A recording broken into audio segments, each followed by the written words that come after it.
The federal government has accepted all 16 recommendations of the independent review of Australian carbon credit units, led by former Chief Scientist Ian Chubb, and it's focused on improving the accuracy of emissions reduction measures and if they were accurate.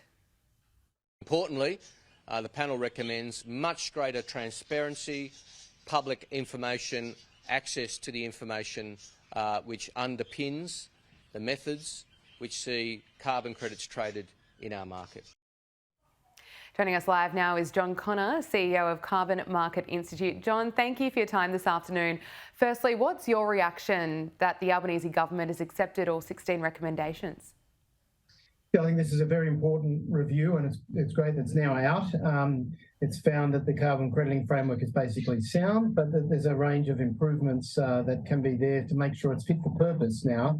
This is a system over a decade old, which is actually pretty young, but there are a range of improvements that can make it fit for purpose for big developments in the international scene, but also as we're about to embark on tightening up restrictions on polluters and their engagement with the carbon crediting framework. So it's a timely review. It's important it's found that there's basically a sound framework, and it's important we now move on. What have these recommendations revealed about any flaws of the scheme?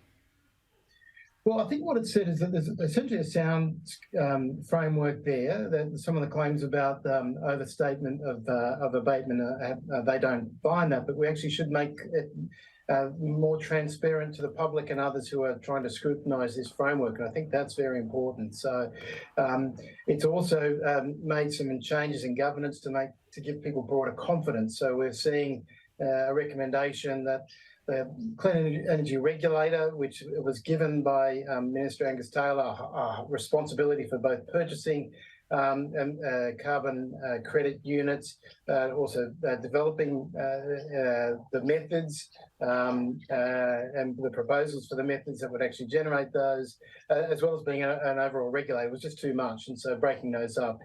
They're also recommending a much stronger cop on the beat, if you like, and beefing up what was the Emissions Reductions Assurance Committee into what's now going to be a Carbon Abatement Integrity Committee. So we need a guardian of integrity in the system, and that's a strong recommendation to make that a much stronger role within this framework. How long do you expect it will take to implement the improvements? Well, we hope that we get on with this. The government's hoping to change the safeguard mechanism by 1 July. And so we're hoping that a number of these recommendations, a lot of them actually will require some legislative changes to ensure the greater transparency of data that's been held for privacy or other commercial and confidence reasons. So we're certainly hoping that we'll see this through in the first half of this year. The Australian Conservation Foundation says it welcomes the proposed structural changes, but governance of the scheme remains murky. Is that a fair assessment? I think if we've changed, a number of the changes will make that a lot clearer and should give greater confidence that we've got these into the separate entities and areas that we should have. It's within a framework which is overall getting greater transparency in it, with the government changes to the Climate Change Act and statements to Parliament and a greater role of the Climate Change Authority.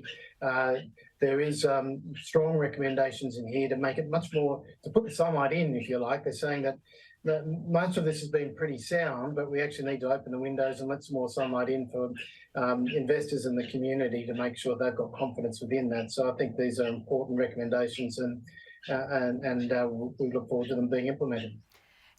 Does the review go far enough? Is further assessments of projects needed? Oh, look, I think we're going to need to continue to watch this all very carefully. But this gives greater confidence for those that the framework is sound. And so it's not a finishing post by any means, but it's an important staging post. And we do need a framework which drives, which sits alongside like the safeguard mechanism and other changes which drive industrial decarbonisation. But we need a framework like this which ensures that we're reducing emissions in other areas and making those big emitters drive some of that as well as they take the bigger investment decisions they need to make as well. And so we think this is an important raft of suggested changes which we support and would look forward to implementing in detail. But we'll also need to continue to be vigilant about this framework. Okay, John Connor, CEO of Carbon Market Institute, thanks so much for your time. Thank you.